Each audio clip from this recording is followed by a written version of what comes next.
Well, Halituakana, hello friends. Chimichukuma, how are you? The program is Red Hoop Talk. It is I, Jennifer Robin, your host, and on deck we have Native journalist, flautist, and artist Darren Thompson. But first, let's do a quick promo for the association and we'll be ready to jump straight on in. The association is a 501c3 that does not take any federal funds. We are powered by the generosity of our members and donors. If programming like Red Hoop Talk matters to you, please consider donating or becoming a member today. Every contribution, no matter the size, helps us continue our mission. You can make a one-time gift or set up reoccurring contributions. We even accept stocks and cryptocurrency. An association membership is just $25 annually or $500 for a lifetime membership. Membership is open to anyone who supports our vision and goals. Donate or become a member today by visiting indian-affairs.org, and together we can make a difference for Native country. Darren Thompson, I'm so glad to have you on this live podcast. How you doing today? Hey, I'm doing all right. Thank you. Well, I don't even know where to start with you because you are a man of many talents, a Renaissance man. We can call you. But do you have an introduction you'd like to give this new audience of listeners? Not necessarily beyond the written material. Just glad to be here in this space. Excited to see where the conversation will go. And hopefully people can figure out from there. Okay, good. So I kind of want to talk. We had you on Resilience Radio discussing, your music and your new album stuff. But we are coming across our 10th anniversary of Standing Rock. And both you and I were there in our previous capacity as journalists and radio producers. So I guess my first question of the day is, why is Native Indigenous journalism important? Like, why is it important for you to write the articles and not just some random person? Sure. The simple answer is that I believe that Native journalists have insight and input on issues that are different and more layered than, let's say, an average person that is a journalist or went to journalism school, right? So at the very basic, you're going to have a different perspective, and the hope, of course, is not to reveal bias. So, it's a delicate path to walk in regards to not revealing the bias, and also at the same time revealing deeper layers, of course, if there are such, and more information that may not be available through an AI, an artificial intelligence search, right? Well, you brought it up. Do you have, and I personally don't use AI, not because I'm for or against it. I just never bothered learning. So do you have a stance? Do you use it? Is it something beneficial to us? I don't personally use it. I actually had this conversation with somebody earlier today. Same comments were made. I have never used it. I don't really see the need, and I don't really want to hear the need of why I should learn it. But some of the comments that we're seeing in our conversational daily lives are now, like even today, like 10 years ago, we had water protectors, and today we have many individuals in our communities who are creating AI flyers. And you can see them. They're all over our newsfeed by people we know, love, and respect. And it's just something to take note of, I think. Well, what I've noticed is even, in a Google search, it'll do its AI. It's so incorrect, right? So or it Yeah. genericizes any of our indigeneity with 575 plus tribes right across Turtle Island. It's incorrect, which scares me because incorrect information spreads like wildfire. But when it's corrected, it seems to kind of fall on deaf ears. It's bizarre. Yeah. Yeah. I agree. And then you have to feed the machine the information, Yes. and not everything that we are belongs on the internet. Yes. Yeah. So there's all of those components, and I don't see everything. You know, it's impossible to see everything, but you know, some of the things I do see are on the comical side. I think it's really interesting, and really in regards to even journalism, how we are shifting from the traditional local model of local news or journalism to now Meta and or Facebook, Instagram, which are free and convenient, right? And so we talk about those things about data centers, and you know, right now we're seeing a large movement among tribes opposing and or passing resolutions opposing the involvement and or approval of data centers, not only within reservation territory, but if some have treaty rights to ceded territory in those territories as well. Okay, great. That's notable. And on the other hand, one of the ways that we are disseminating information and communication is through Facebook, is through Instagram. So it's like, well, on one hand, it's also the same conversation in regards to the use of oil, right? So we go back 10 years ago, and the indigenous-led fight against the oil pipeline project was very notable and is still very widely cited today, right? But how, you know, the other question was, well, how did everyone get there, right? Like, how did we all get to Standing Rock, right? And the answer is, yeah, we got there by oil, but we can't generally say Indian country as a whole opposes oil, because that's not true. I mean, you know, there are tribal flags and seals that have oil derrigans on them. They're a big part of their revenue. And I think the real conversation is having the shift. I mean, we're seeing it now, but having the conversation into having consent into building such projects in a location or in a region. And today, what we're seeing 10 years later is kind of a positive shift towards to that consent, having consent from tribes. We've just seen in South Dakota and the Black Hills 2 recent victories that occurred in court, essentially, that are notable and a breath of fresh air in regards to these issues. Well, I have seen in my middle-aged years here, you know, in my life, that oftentimes tribal lands are sought out because they're viewed as cheap, ignorant, cheap labor, easy to manipulate. And so a lot of these companies and even data centers, you know, and we even saw that, you know, at Standing Rock, was this opinion that it's a shortcut because we're stupid and we don't know what's going on. And it's the whole trading Manhattan for a handful of shells all over again. Yeah, I would say that that's pretty common. In another aspect of my life, I am privileged to support tribal leadership behind closed doors, and that is a very common practice where many tribes are taken advantage of by service providers. There's lots of reasons why. One, you have the history. 2, you have lack of resources, and 3, there's a lot of tribes live in a lot of remote areas. And when we talk about tribes, we talk about like tribal lands, not so much tribal citizens, because most tribal citizens don't live on Indian lands. I mean, that's a fact. So when we talk about governing, we talk about access and or extraction of resources and minerals. You're talking about Indian lands per se.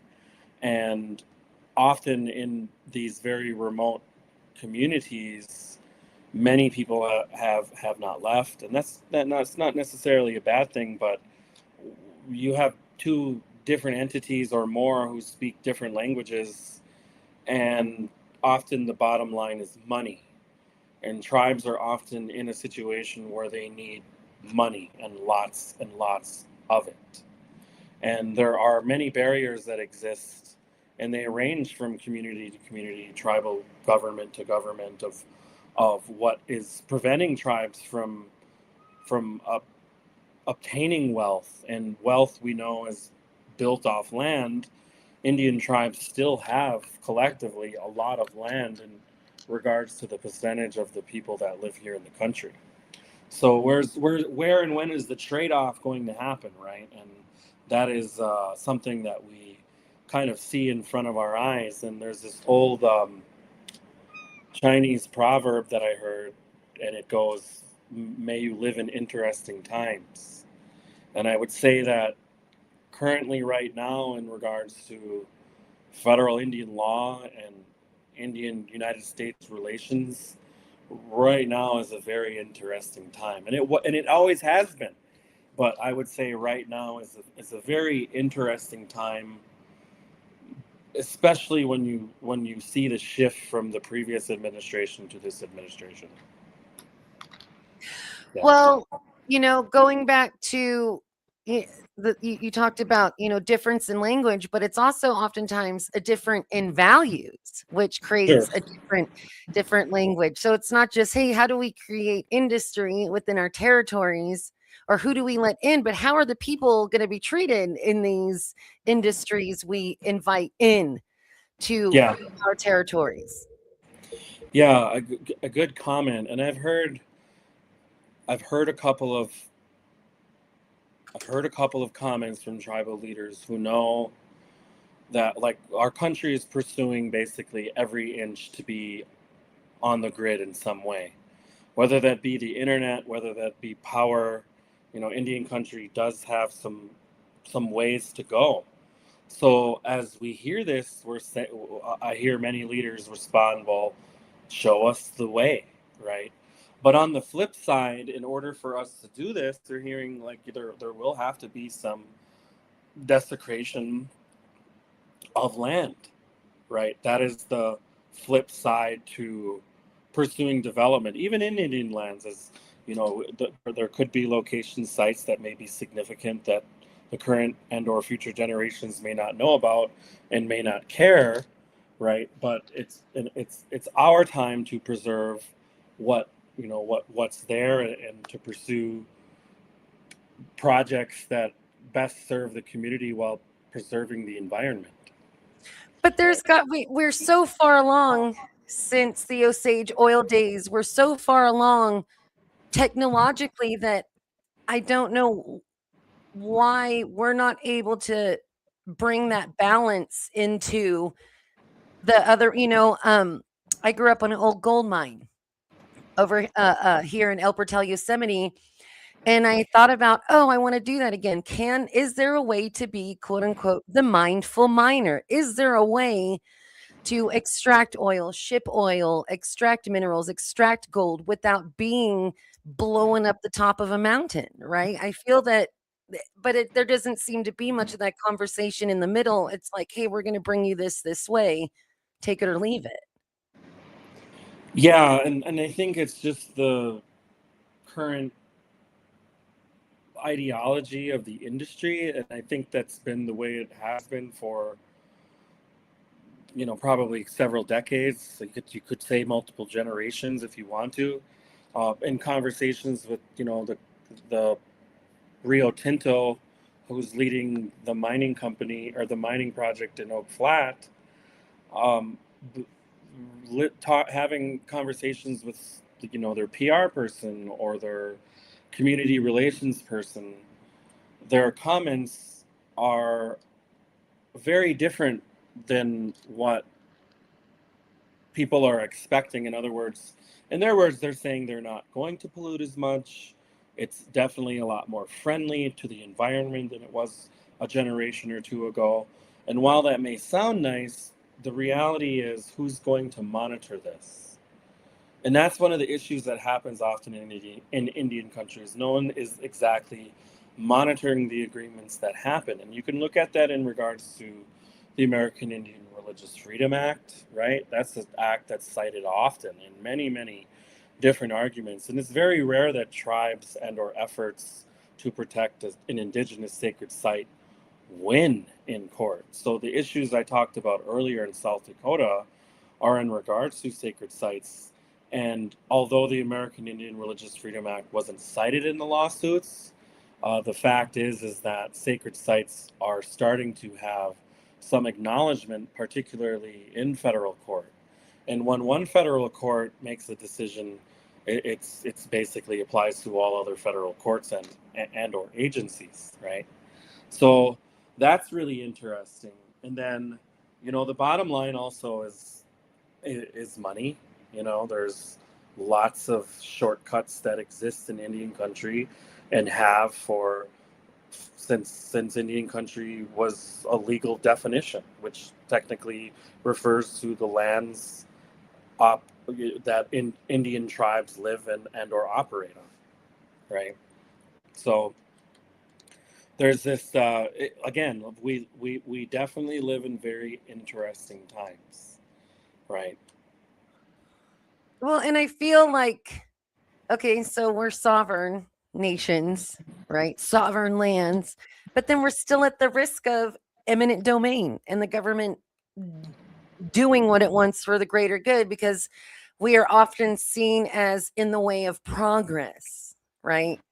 Or keeping something to ourselves, or not, getting over it, quote unquote. So to me, there's just this always lingering fear, like how long because again, all of these early treaties were not meant to last more than 99 years, because we should all be gone by now. Sure.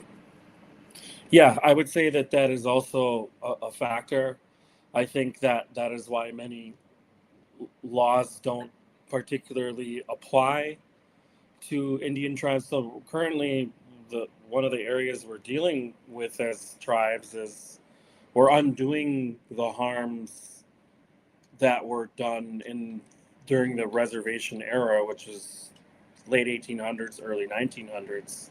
The whole land into trust concept today is so that the land is placed into trust on behalf of an Indian tribe, and it is protected by the government. Now, that may sound confusing because we all know that we have had historical difficulties and still have difficulties with federal agencies and the federal government.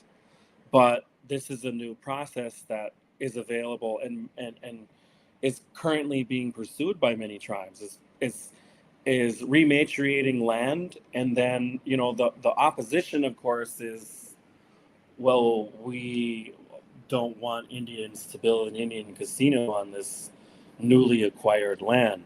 And so sometimes tribes have to pursue land back, specifically stating that they won't pursue an Indian gaming establishment. So then even in that concept, there's still that systemic oppression. Like, yeah, we'll give you land back, but as long as you promise to not build an Indian casino in this land. Right? Which should be your sovereign right if you so chose to do that as a people. Yeah.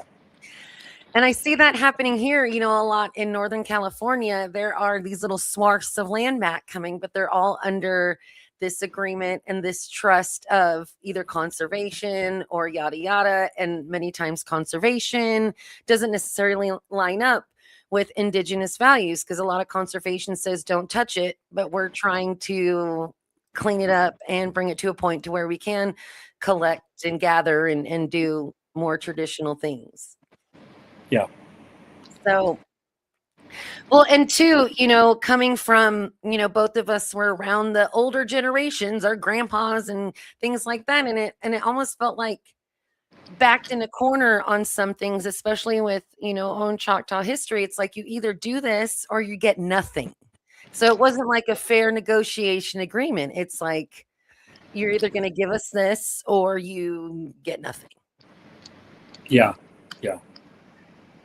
And I don't see those kind of things happening on any other spaces in America. You negotiate, you buy, you sell, you renegotiate. There's just more of a common courtesy type process, but we seem to be strong armed and bullied and cornered a little bit more in some of these decisions. Sure, yeah, that is, and one of the realities too is often tribes functioning as a business.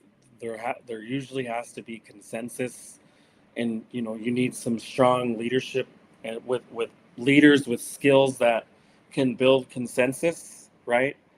And I think the bottom line for a lot of folks who may not understand the tribal government system, and I mean really the tribal council system, is that it really takes a lot of time. It really takes like a couple of years for things to move fast. It's like the grant application process. It takes 12 to 18 months before you meet someone, before they trust you, before they, this plan makes sense, and if you're lucky enough to get supported and funded, right?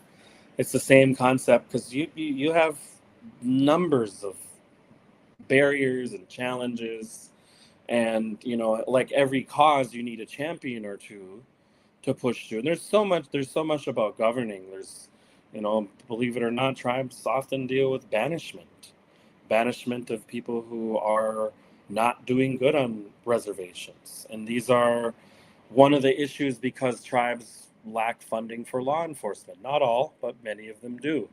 And as a result, sometimes tribes have to take matters into their own hands and proceed with, we had a large case a couple of years ago in South Dakota where all 9 tribes banished the former governor, Kristi Noem, who's now the former Secretary of Homeland Security.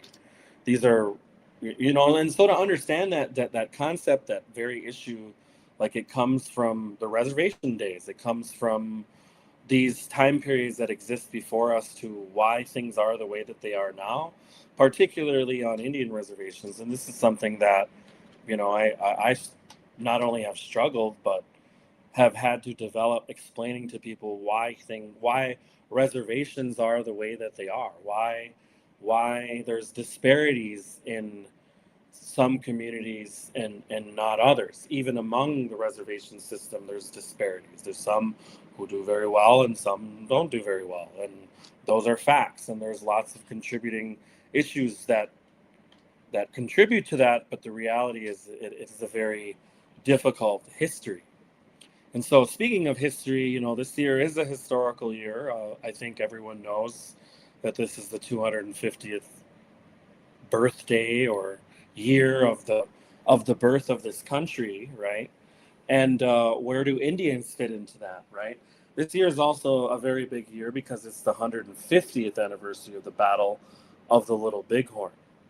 And currently there's massive planning going on by many of the historical tribes, including the Lakota, the Cheyenne, and Arapaho, who are planning some type of once-in-a-lifetime event at the battlefield, which is on the Crow Agency in Montana. And I've been fortunate enough to participate in a couple of meetings, and I will say that they are probably some of the most humble, beautiful meetings ever. And it isn't about victory. It's not about bloodshed and violence. It's about honoring the agreements and the pursuit of peace.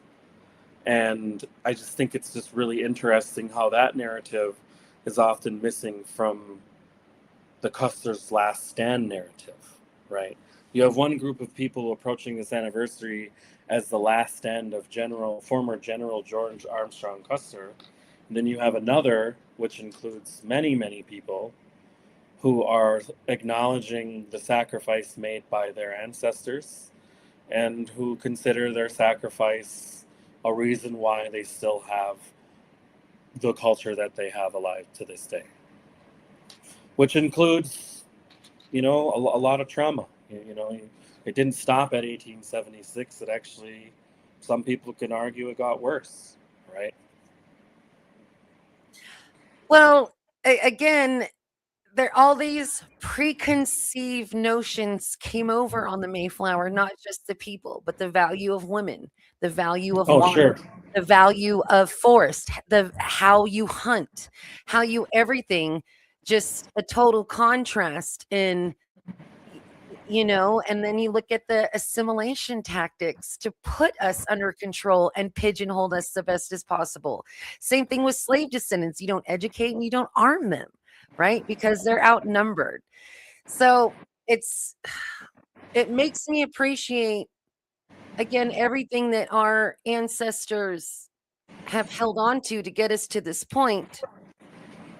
But it also has been done in, I don't want to say shame, but in secret, right? And grandma whispering Choctaw to me, not still afraid to speak it out loud, right? It's not like we're coming across this 150 years of right on, we're doing good with the government, right? We're crawling out of these pits and holes that kind of put us in for so many generations. Yeah, yeah. Crawling out is a good analogy. It's almost like one step forward, and it could be two steps backward in another place. There's been a lot of unexpected announcements. Like we could just talk about the DEI thing for a bit. The removal of certain websites that share the history of the contribution of Native Americans into American history. That unfortunately was done, but was salvaged less than 24 hours because the many tribal leaders were able to advocate for the return and messaging of their history, which is intertwined with American history, right?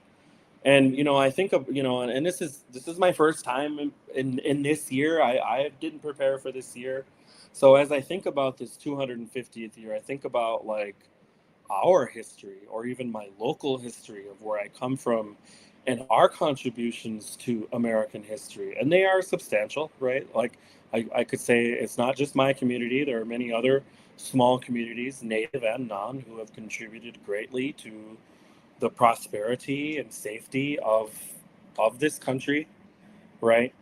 But it's interesting how in this day, we're 250 years in the game, how very, very little when I say Americans, I mean citizens of the United States, how very little they know about the history of American Indians in American history. There's still Right. people today that are like, oh, I didn't know you guys still existed. Like Yeah, that.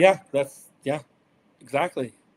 Yeah, like we had no idea. I just met someone from Iran, and I get it. I look Hispanic to normal, to the average dominant person in society, and I don't take that personally.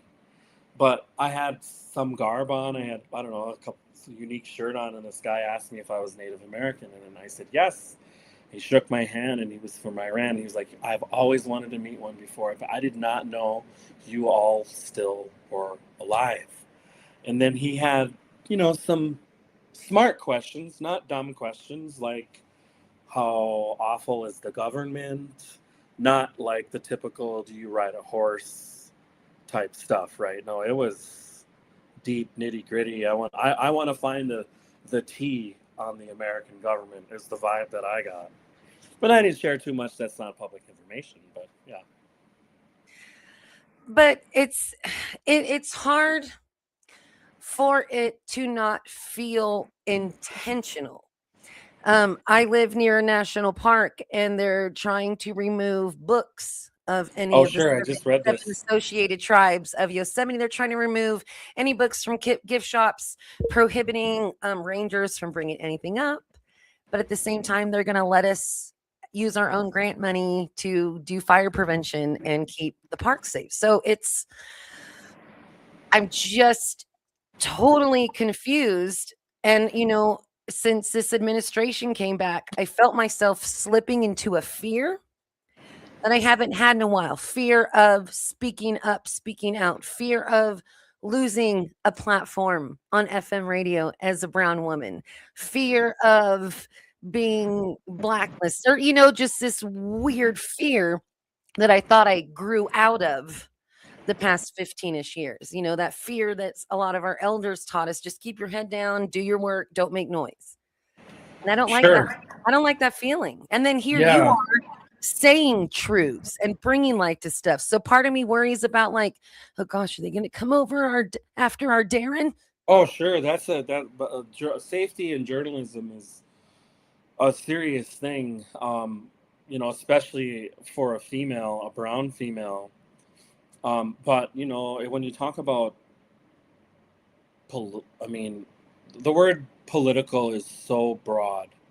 But in America, when you talk political, it means you're talking Democrat or Republican. You're not talking about resources. You're not really talking about rights. It's about whether you're blue or whether you're red. And I have to be mindful of how my messaging and or reporting comes across so that it's neither pro blue or anti-red, and stick to and find the facts and disseminate the difference between someone who just wants to gripe. Okay, griping is one thing and is a right we all have, but if it's related to a particular policy or particular issue, then that's our job as journalists to connect those dots. This is why this person is griping. It's not just because he's Republican. It's for a particular reason. And that's, I think, part of sifting through all of the smoke, because there's a lot. And when I say smoke, I mean all of the blitzkrieg, all of the large mainstream commercial media that has been talking, for example, rest in peace. But yesterday we got bombarded or overwhelmed with the story of the last person in Matthew Perry's case being sentenced. I think most people in America saw that, right? And rest, as I said, rest in peace. That's tragic. That's terrible.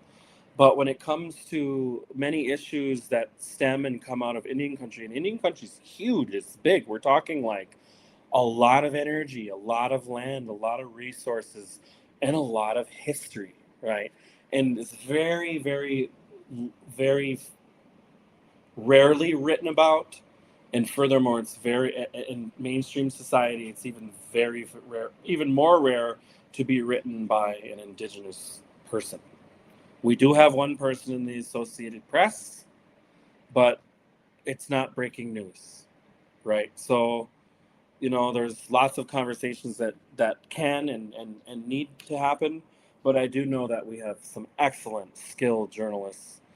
The generation before us, our current generation, and I know we have some coming up. And I can say this in every field: we just need more people. We need more people who love this work, who have a passion for this work, right? And getting the story right is a very serious thing, and it takes skill and it takes a lot of practice, and it really never goes away. It stays with you the more and more you do it. Well, I remember over a decade ago, one of the local ABC affiliates interviewed me for a assistant news producer, and she gave me 3 different things. What would you put in order? Some football star died, there was an accident on the freeway, and some other thing. Well, to me, the accident on the freeway was more important because of public safety, right? Or ABCD. And the sports thing seemed irrelevant because there was something happening at this moment that the people needed to know that had to do with, accidents or crashes. But that didn't vibe with her. To her, it was, you say the most famous person first because that's going to bring in. And that's, at that point, I was like, this ain't meant for me, because I think my priorities are different. I don't care about a football star. I care about people getting to work and picking up their kids and everything safely, right? That's a priority, not. So again, it's just, Yes. I admire you so much because you're able to bring our world into their structure, right? To where it is widely spread and read upon and discussed. Whereas I just kind of do this and go home. Like I don't, like so I just really admire your gumption. Yeah, thank you. So on what you said too is I relate to that as well. Like there was a very specific situation. I won't share too many details, but a certain name got arrested intentionally. It wasn't like a accident. It was an intentional civic engagement type of citation, and an editor for this particular story asked me to put the person who was arrested in the title of the story. And I had disagreed because then I felt like the story then became about the person and not the actual issue that was going on, which was, it was an actual function.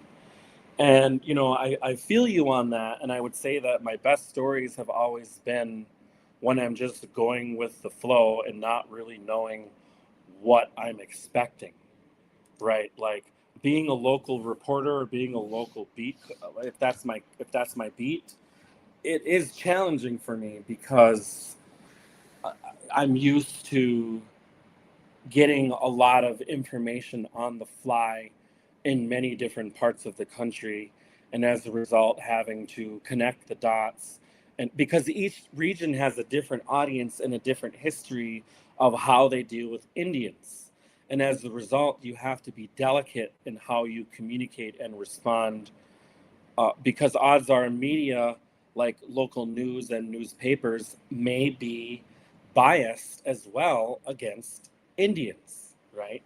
And also when you have a communications professional like someone who's a publicist or someone who works in communications, they know how to drive and direct that narrative of who to get the correct people to speak on an issue and who not to, right? And there, as a journalist, that also is a skill set to identify who's making the most noise and why, and who's not and why, right? Like, I mean, in other words, we can tell who wants media coverage and who doesn't. Often, Yep. it's very it's obvious. So, and I don't know if there's anything to blame on that, but I do know that social media definitely has changed movements, not only in our communities but all over the world, but also has changed the way that people position themselves to earn a coverage, to earn placement, because essentially we are all competing in some way for acknowledgement, for to be recognized. I mean, we're still in that phase as a people, and there are many examples that you can see it, and I think a lot of people are doing very well. I'm not worried about Indian country. I think we're doing really, really well. Well, that makes me feel better. So let's go to a quick promo, and then I have some more questions for you. All right, Darren Thompson, we'll be right back. Okay. Join the Everything Back movement and purchase a Cultural Sovereignty Protector shirt today. A Cultural Sovereignty Protector is an advocate who is working to create a world where diverse Native cultures and values are lived, protected, and respected. Cultural sovereignty means having control over those things that make us who we are as Native peoples. Everything Back is our movement to return those things that make us who we are so that we can heal. Purchasing one of our Native-designed limited edition shirts demonstrates your commitment to human rights and equality. Visit indian-affairs.org to check out all of the colors and styles in stock today. Everything Back. And don't you worry, Darren, you're going to get yourself a shirt in the mail. Now, I'm glad that you're not worried about a lot of things because I'm really good at worrying. I don't want to say I'm a pro, but I pretty much am. Now, back to our Standing Rock. You and I would be out there at camp. Well, when I went back to the hotel to charge my stuff and blah, blah, blah, there were two totally different things on the news versus what we just saw. Oh, sure. A lot of the news would like to say, hundreds of Native Americans are gathering instead of thousands of humans, right? To make it like an us problem.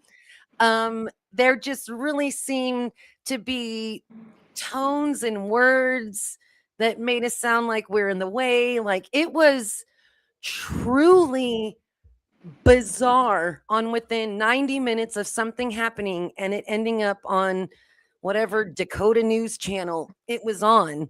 And I didn't know how, because it just wigged me out and it made me a little bit more aggressive in my truth telling. Like I snapped a little, right? And then you don't get listened to if you're just again complaining or wigging out. So how did you do that tightrope of getting the truth out without that emotional, they lie, they suck, that, with all the reactions that are very human? Sure, yeah. One of the ways I did this, and good topic, because this was something that I saw. So Oh, it prior made to, me bananas. I was yeah, feeling like I was gaslit. Like, okay, did this not happen then? Because my camera's saying different than the TV. Like, yeah.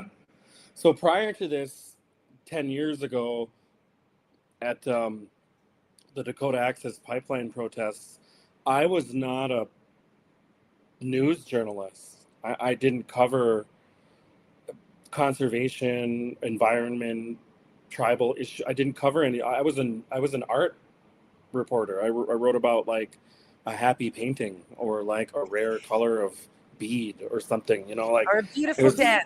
Yeah, it was really really fun and really beautiful. And but what, like you, I was reading like in the Bismarck Tribune, I recall. I was like, this is not what happened at all, and this is like the stories I would read felt like they were invoking fear, and the reality is some of that involved law enforcement. So law enforcement would be quoted not necessarily saying something false, but contributing to there are hundreds of Native Americans who may be armed, is what law enforcement believed. So it was very clear. It was very clear that they were in cahoots, and that's okay too. Law enforcement, media it serves as a voice for government as well. But it was very clear in this situation that this media was only serving the government and its interests in this time. So what I would do is I would say, according to the Bismarck Tribune, this is what they reported, but in reality, this is what is on the ground. So in other words, and what happened was there were more people who were shifting to reading our stories on the ground compared to what was going on with this paper that wasn't really there, right? So that's kind of how I dealt with it. I just like I just did. I explained facts. I explained what they were seeing, and I explained the reality. And the reality was, I mean, it was a very peaceful, like once in a lifetime, almost kind of somber experience, right? I mean, and people came from. I tell people got married there, people got divorced there. I'm like, People got someone even, pregnant. yeah, somebody, the baby was even born there, right? Like, so I mean, it was definitely changing, because one, it showed that we can organize. It showed that we can organize, but it became so big that then there had other issues came as a result, and that can happen in any movement. Yep. You could have it so big, and the comment that I hear is, at some point there becomes too many chiefs, not enough Indians, right? And so me as a journalist, I sit back. I'm not in this capacity. I can't tell anyone what to do. It'd be like, go wreck that car into that tree and I'll write a story about it, right? Like, it doesn't work like that. Like, I have to sit back and play dumb and watch people and be like, oh, what so-and-so said? Oh my goodness, so-and-so said this, right? And I was in the scenes with like Jane Fonda, Alfre Woodard, when Dave Matthews came, and I had no idea how this happened. I was just kind of just going with the flow, like, okay, and don't bother them, right? Like, and that's the other thing, just don't bother anybody, don't say anything. You're there, it's not even where you're from anyway, so you can't really say anything. So that was some of the advice that I gave to people, and I think why I, did as well as I did, was that I understood my role there, and that was that I was a visitor, and I was there to help only when asked, right? I could never take matters into my own hands, and as a result, like, people could see that, people saw that, and to this day, I've many close friends and families that are from there, and we just we've built memories after then, but it's also while it was going on, we recall, like, can you believe this is going on? Can you believe what you're seeing? And it just was wild. It was just so just intense, just indescribable. Well, my favorite thing was it being an anonymous face, like not being the token brown person, besides off, on my reservation, but everybody was cousin. Everybody was there to help. Everybody was united under this one thing. And if the rest of the people downriver didn't realize what we were trying to protect them too, it seemed like most egos were checked at the gate. Yeah, I would say that's a fair analogy. I said most. Say that. I said most egos. There's still some big most, chickens and trying to. none come to mind, but I just feel like it was a very beautiful time for lots of leaders to showcase their support, as well as if they could identify areas to lead during that time. Like let's talk about Myron Dewey, for example, whose name got brought up today, and rest in peace. He was a very close friend to lots of people, and he wasn't from there, and nonetheless he was still able to provide his leadership skills in a way that didn't interfere with the tribe and actually supported the tribe and the issue going on. And that was particularly just bearing witness and documenting what was going on. And as a result, him and his crew were harassed, they were stalked, they were charged with felony crimes, and they beat their case. And they were able to prove that the government was operating inappropriately and illegally, and they gathered evidence illegally, and therefore that evidence couldn't be used against them. It's just a playbook.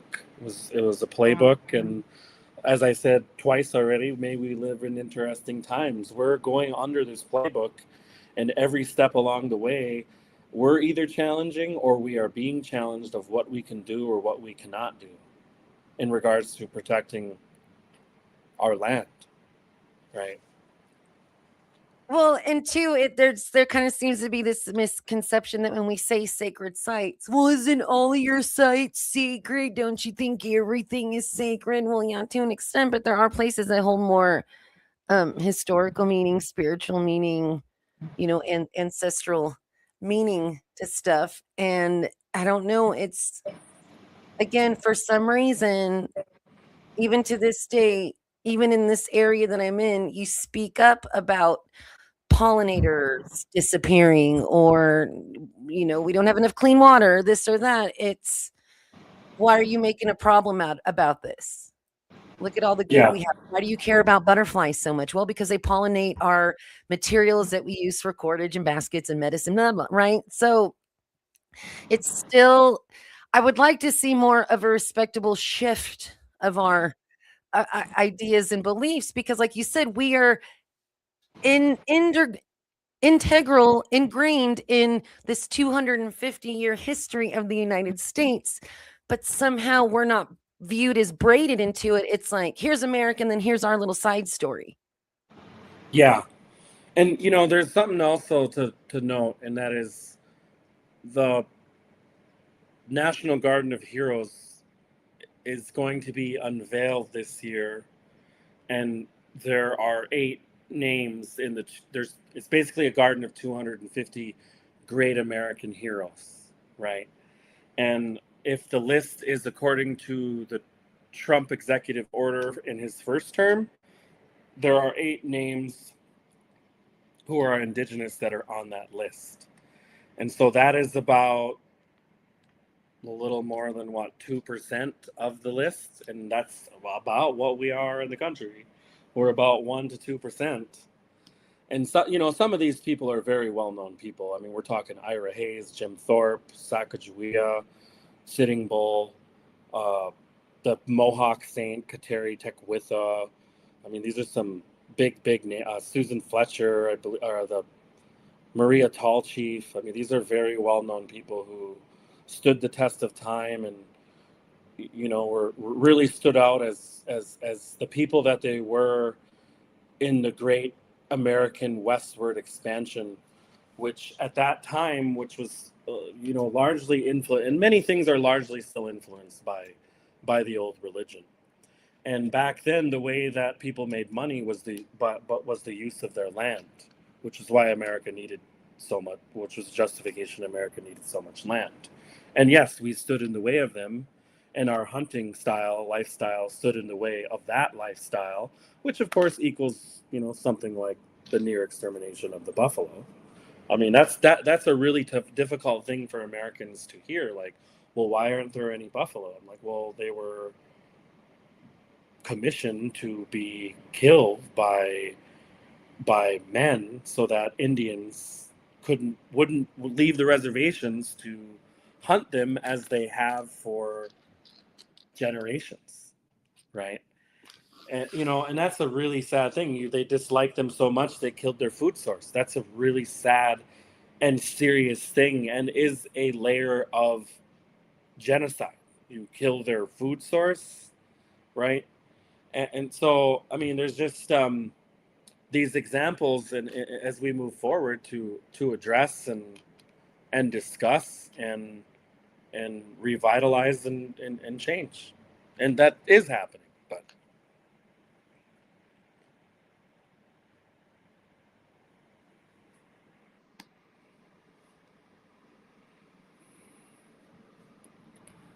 so I can't hear you. Know what buttons I'm pressing or not pressing. But you mentioned DEI earlier, and America's supposed to be this great melting pot, but now somehow we can decide what counts as diversity or what. It's, I don't know, I feel like I just kind of have to hold my breath until the next election in hopes that we can pick up where we left off. But what do you have coming up? Because I put your website up. Here's a banner. What do we have to look forward to for you putting out our publishing during this pending upcoming 250th, 150th, these kind of like dueling anniversaries? Yeah, so I do plan on going to the Battle of the Little Bighorn to do photography and produce a couple of stories. It's really going to be exciting. And then there's going to be activity all over the country. And I guess I'm just going to wait to see what's happening on the 4th to kind of connect those dots. But that's what I have planned in the next few weeks in regards to reflecting on this history. And I think that now, for example, the 150th celebration in Montana has two different viewpoints. The National Park Service is definitely inviting Custer buffs, West Point buffs, military buffs, and then you have the people who are creating their own speakers list, and you have historians, tribal leaders, descendants. I'm sure there'll probably be a celebrity or two on every hour. And, it's just interesting when you look at the curation of this very, very significant event. And there were speculations that it may not even was going to happen with the National Park Service. But regardless, the people are planning their own event and with their own resources right across the river. So, well, it seems like a missed opportunity to show both sides, which is true history, right? There's so many sides to history. And I joke to a lot of people that regular journalism, you have to, to confirm with 2 sources. And in Indian country, it's like 5 because us aunties gossip and talk too much. So you have to, Yeah. you have to go a little bit further to see how true it is.